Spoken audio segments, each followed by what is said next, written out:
Hi, this is Mitch from Hard Intentions YouTube channel. And we also have hardintentions.com, which is our website where we sell merchandise such as this beanie. And we also have some hats, snapback hats. And we have some prints of my artwork. I just went down the other day. I wanted to see what they would look like printed on vinyl canvas. And so we have, this is a bigger size. Right, that's the pan surfing. And I just got these printed on the vinyl canvas to see what they would look like. That's another one. Troublehead Road there. That's a shovelhead. Then we have the Red Tree Run. Right. They're a bigger size. This is the size we've been selling these on. This is the Clown. The Juggler. These are smaller prints, obviously, on paper. And let's see here. That's one I like. Yeah. These are ones I just got from my trip down to Palmdale. And these are original paintings. The paintings are done in acrylic paint. This one I did in 1981. It's ballpoint pen with colored pencil and pastel, but this is a print, right? And of course, if you like the garden type stuff, it's an Adirondack chair. And this is actually a print of a painting I did for a guy's, it was his dad riding his old bike. Jeff's Desert Run there. And this is a print of a painting I did to smuggle stamps. The painting's not in great shape. The print came out pretty good. And of course, here's another clown. These are the paper prints. They run about 10 bucks a piece. Then of course we have t-shirts, you know, like I'm wearing, which is kind of, there we go, yeah. And oop, things are falling here. Yeah. We also have masks with our logo on them. And you adjust these just by changing the knot on the end where it's located. Where it's got our logo. We got some, I think some black ones, blue ones, red ones. I'm going to have to do inventory and see how many we have. And we have some shirts. We're coming out with a new shirt, the Celtic Cross. It's got a sword and a hammer and a crown on it. So anyways, get on over there. If you're new and you're not familiar with our stuff, you can check out our website and see what we have. We appreciate that. As you know, if you've been watching, I went through, you know, my childhood, all through my prison term, youth authority, parole, everything. Now I'm off parole. But I was just thinking the other day, man, when I was in Lancaster about unity, you know, and seems like there's a little bit more unity now in the prison system amongst the races. There's always a lot of tension amongst races when I was in prison. Like, for instance, now white Crips are allowed to walk around the main line without, there's a no hands policy. White dudes don't attack them and stuff. You know, it's something that's new. When I was in prison, you know, there was always a conflict there. I remember when I was in Lancaster one time, the staff were trying to instigate a little bit of stuff, you know, amongst the inmate population. And so the Southsiders, the blacks, and the whites decided that 10 minutes before recall or 15 minutes, whatever, the last 15, 20 minutes of nighttime day room before you lock up for the night, we were going to come and meet in the middle of the day room. Blacks would come over to the white Mexican side of the day room, and we would just kick it just to show the cops that their instigation wasn't working. And I forgot what the issue was, but I remember the cops were trying to instigate some stuff. And we had a cop on the yard who, he was a union rep, and some guys that came down from Pelican Bay and they were black dudes, and they had some issue with their property or something, and this guy spit on one of them, and talked smack to him and spit on him. And so they went in at noon count, packed all their property, came out at afternoon yard, and they got off on the cops. They weren't putting up with that shit. But the cops were always instigating. And not all cops, no. But most of the guards, they would try to instigate stuff amongst the races, because if there's tension amongst the races, it's good for the staff, because they have less problems as far as having to give you what you've got coming, or asking for a little more, or whatever. You're not making an issue about the food, about your yard time, about your hobby, about your visits, because there's troubles and you're locked down. That's good for staff. They get overtime. I don't know if they get hazard pay. People say they do. I never saw it. So anyway, when we came together that night, I just remember, the staff, there's a tower right in the center of the day room. There's a tower, and they've got guns up there, and block guns and tear gas and all that stuff. And the next thing you know, there were extra staff in that bubble, in that little tower, and they were tripping out, like, hey, what's going on, yeah, they were tripping out. But really, there was nothing going on. That was just us showing them that, hey, we run this prison, and you're not going to instigate conflict amongst us. We're not going for it, So yeah, it was a good night. And so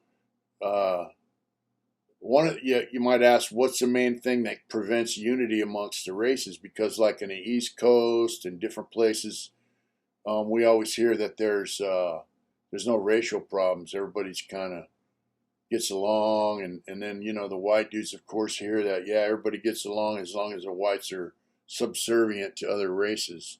The separation is still there. There's a difference between mingling and eating together and selling together and all that, and getting along. The separation is there to prevent problems, because a white dude is not going to allow another race to have a problem with and do physical violence against another white dude without repercussions. That's just the way it is, and that's set up to protect you. And that goes for all the races, but especially for the whites, who are usually outnumbered. Those rules of separation, like you don't eat with dudes, you don't sell with dudes, you don't spread with dudes from another race, because that opens the door for disrespect. If you get comfortable with somebody, next thing you know, there's arguing, they're disrespecting, and then all the white dudes have to run over there and save that dude's butt. So they just nip it in the bud. But common respect and getting along is, it's from what I understand, it's getting better. I never really had a problem with, for the most part. The problems that I usually encountered were towards the end of my term, where guys that owed money for drugs they weren't paying, so the race they owed money to, we would have a problem with them. They'd jump on the white dudes. Usually it was in the southern prisons, it was with the Southsiders, because they weren't going to put up with dudes not paying them, and then the white dudes were not going to discipline the guys, so they would jump on all the white dudes. And I remember asking this dude that was an older guy, I said, hey bro, what's going on, man? This shit was never like this before. He said, hey man, guys need to pay their fucking debts. I'm like, dude, I don't even use drugs. So he's like, yeah, I know it ain't the same, bro. But you got to understand, like, if there's unity, guys that are calling shots, and most of the time, a lot of times bad shots, they're making other guys have conflict, physical conflict with other races or with each other. A lot of times they're afraid that if there's a little too much unity, they might lose their authority and their juice card to call shots. Um, so basically that dude is, you have to question, why is that guy want to be a shot caller? Why is that guy acting like he's running the yard? Especially, when all the gangs were in the hole, guys were acting like they were running something. And, most of the time they were looking for free shots of dope. Sometimes they had smut on them, real bad smut. Like one dude had raped and killed his own grandmother. And I drove up to a pen and I told people, hey, that dude's no good. I told very few people, but about 2 or 3 people. I said, that dude's no good. I guarantee you that dude's a rat. He's a piece of shit. He's no good. And in the end, they found out the truth about him. He had raped and killed his grandmother, his own grandmother. And indeed, he was snitching, So they smashed the dude, broke his jaw. I guess he's got brain damage, They beat him within an inch of his life. But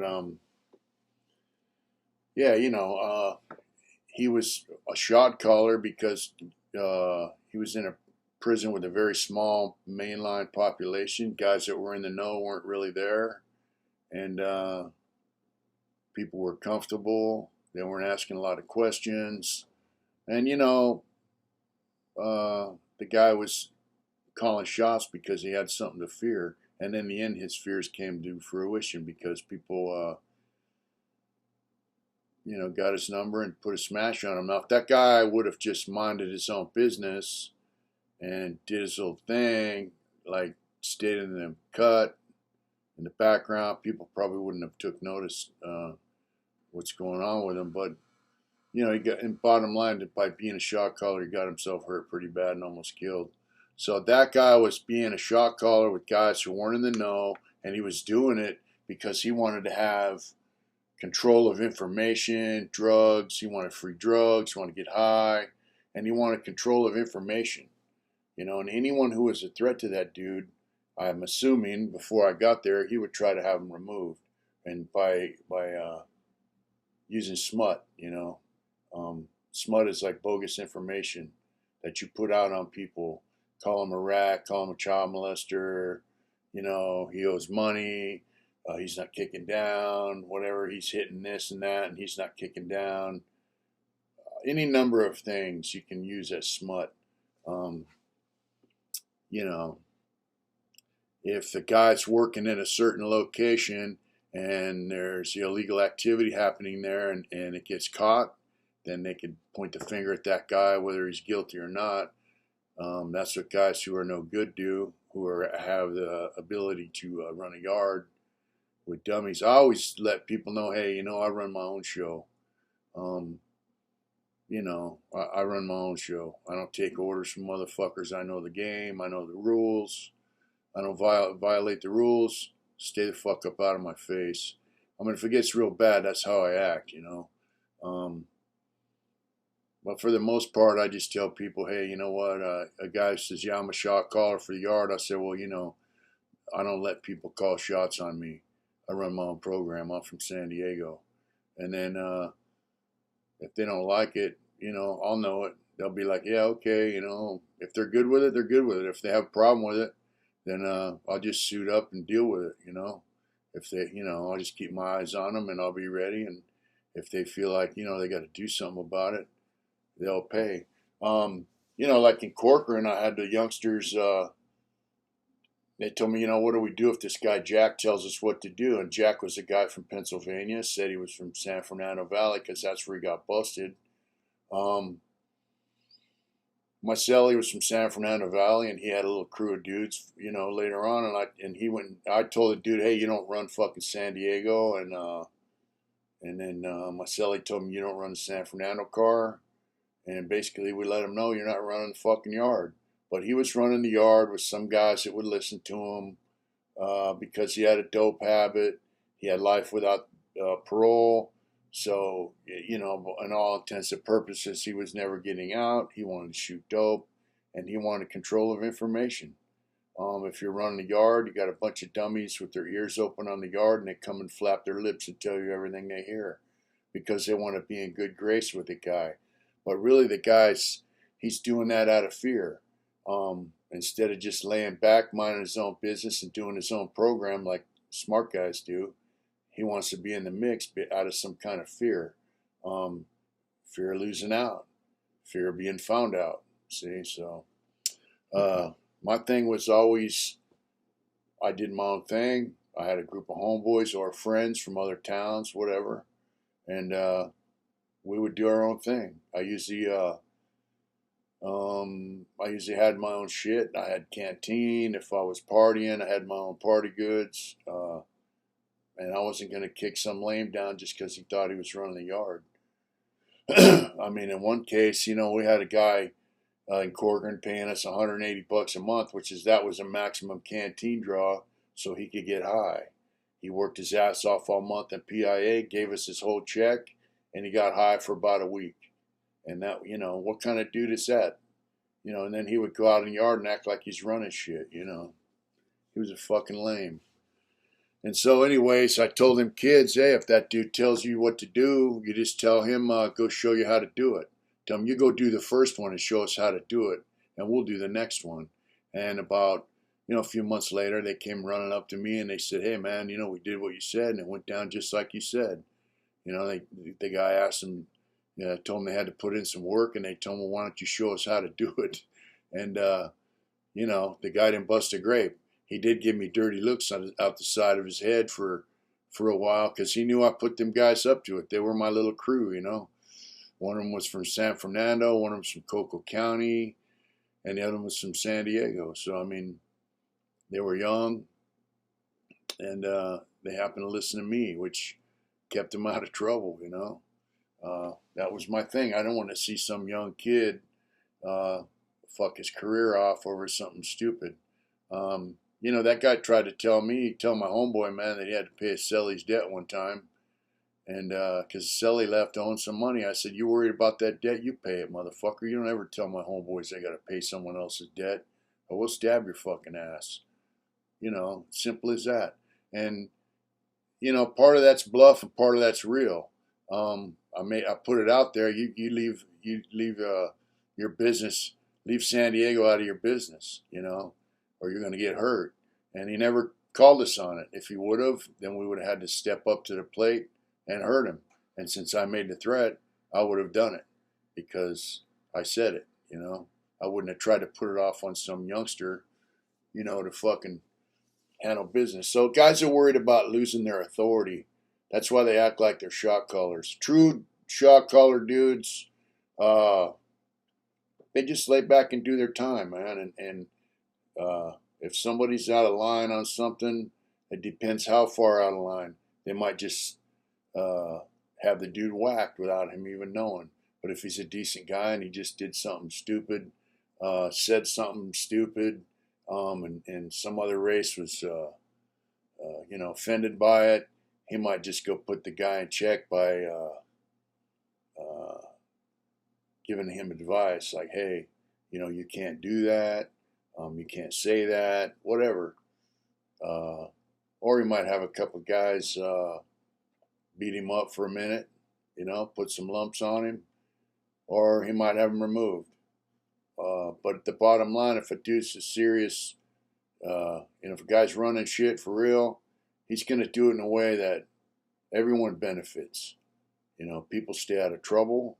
A smart guy who's running shit keeps people out of trouble because when you have violence on the yard, it brings heat.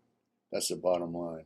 And guys know that. And guys that are about the business, they want to make money, they want to party, and they don't need some dumbass, wrecking the program. So, guys that walk around the yard and broadcast they're running shit, they're usually stupid fuckers who are scared of something and they're hiding something. Like when I was in Corcoran, there was the South Sider there. He was a young kid, and he was in the back seat of a car sleeping when his homies went and did a drive-by or something, shot and killed somebody. And he kept his mouth shut. He got a second-degree murder and went to prison. And everybody knew this kid was innocent. He was going to school. He was a smart kid. He had a future and he fucked it up because he hung around the wrong crowd and they got a case and he kept his mouth shut. And so, you know, they didn't make him go out and stab people on the yard or get involved in a 2-on-1. I think one time they gave him some things and to take to the hole to add seg, which got moved over to Shoe and Corcoran, and he went out the yard, got in a fight with somebody, went to the hole, delivered his payload, came back to the yard, and then he was good. They didn't want to ruin the rest of the guy's career. And so that just tells me that whoever was running that yard was smart because they didn't want to ruin that kid, and actually the guys running the yard for them dudes at that time were pretty young guys. I remember I sold some dope to one of them, and he's like, when are you going to have some more dope? I said, when these guys pay me. And he's like, well, I always pay you. I said, I know, but this guy's been owing me for a minute. And later on in the yard, after work, I seen him over there with his finger, going like this to the dude. And this guy was my age, and this guy was in his early 20s. And then the guy came and told me, hey, so-and-so said I should have paid you. I'm sorry. And, I'm just like, all right, cool, So that guy who was running that yard for them at the time, he was smart. And he was getting good advice from other people who gave him the keys. And so, shot callers aren't always stupid assholes that try to get guys in trouble. Sometimes they, try to keep things good, and by what I mean good, they want the yard to be open, they want the money to flow, they want the party to happen. So, don't be afraid of guys that think they're running shit because guys who are serious shot callers, you don't need to be afraid of them. They'll give you the right advice, and guys that who are stupid motherfuckers who are hiding and living in fear, they're going to give you the bad advice because they want you to get in trouble. They want you to go to the hole. They don't want you around, especially if you're about to shit. They don't want you around because you're going to find out they're not, and there goes their free ride on the drugs and money and whatever. So, and the same thing goes out here. Like, I got a friend out here. He's a foreman on the job. I said, dude, you're a shot caller out here in the world. And he goes to work and he does his job and he has other guys under him that he gives advice to and he gives instruction to on how he wants things done, and things get done. And his boss values his work, and things are accomplished. So you can be a shot caller out here in the world, just learn how to do it right. And if you're on the job out here, and no matter what kind of job it is, and you got a foreman or a boss or a supervisor, you can let them know what's going on. You can let them know how you feel. You got to do it the right way. Depends on who they are and what kind of job you're doing, and what kind of person they are. If they're smart, they're they're not the bossy boss type of dudes. They're just let's get the job done kind of dudes, and they're gonna approach you in a way that's respectful. So don't feel like a chump about doing the work. That's the bottom line. Because if you have a job and you have a supervisor or a foreman above you telling you how things need to get done, he's doing it because the job needs to get done. And that's how you get paid, by doing the job. So, it's the same thing out here in the world. It's just in there are dire consequences to having some asshole run things. And there are also dire consequences if the guy's not an asshole and he's a serious dude and he's doing it right, and you continuously fuck up, there's a good chance that you could die. So, that's my little thing about shot callers. And, a lot of guys, like I say, they're afraid of unity because they lose authority. But what they don't realize is separation and unity are two different things. You can have separation and unity at the same time. Unity meaning respect, cooperation with other races. You can get things accomplished that way. more so than if you're just riding alone, you know, and having conflict with other races. And guys that are running shit and they're smart, they know that. But guys that aren't smart, they don't like unity because it robs, they feel like it robs of their authority, you know. The fact that they let all these gangs out of the hole and they're out on the main lines getting along pretty much for the most part, that's a testament to how prison has changed for the better, which I'm glad. And I would like to see some of these guys that have been in prison 30, 40 years get out. So if you go to prison and some guy's a prick, you'll know it. Just keep, you know, let's say keep your eyes and ears open and your mouth shut. That's how to do it for a while until you figure out who's who and what's what. You know, and know this: if you say something about somebody who's running the yard, especially if they're insecure about, you know, like I said, what they're doing because of they're living in some kind of fear, they're got something in their closet they don't want given up. Watch what you say about things because somebody's going to get back to that person about what you said, and if he doesn't like it, he's going to have some guy move on you and try to take you down or kill you without you even knowing it. They're going to slide up behind you, stick a knife in your back of your neck, and sayonara. So, you know, you might think you're saying something that everybody is aware of or wants to hear, but there might be one guy in that crowd who's smiling, going, yeah, yeah, yeah, and he's going to run and go tell old boy what you said. And when you least expect it, he's going to have some chump slide up on you and stick a hole in your back or in your neck. So, like I said, eyes and ears open, mouth shut. Yeah, that slogan, trust no man, really has meaning in prison. You know, one time I told my friend, hey man, check this out. I don't want you to say anything to anybody but, boom. And I was going to tell him something. And he goes, hey, wait a minute, bro. And this guy ended up introducing me to my wife. And we became really good friends. But he goes, if you're worried about me repeating something that you want to tell me, then just don't tell me.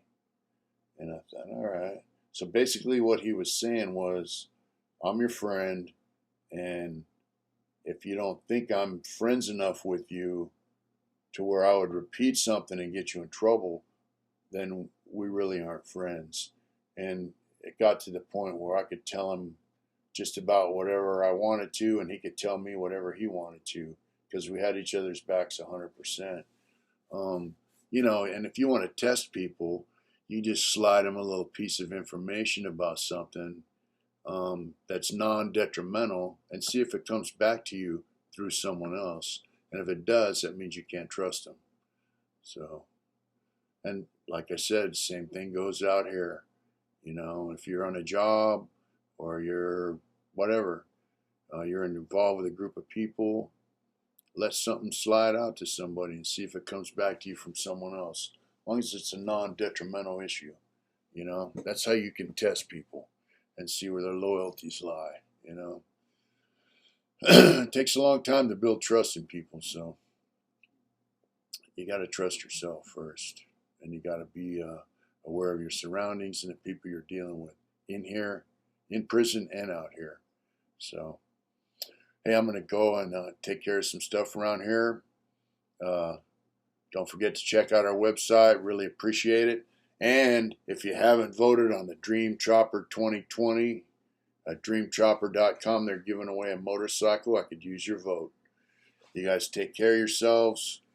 Enjoy the new year, the Christmas, and when it shows up. I hope you all had a great Thanksgiving.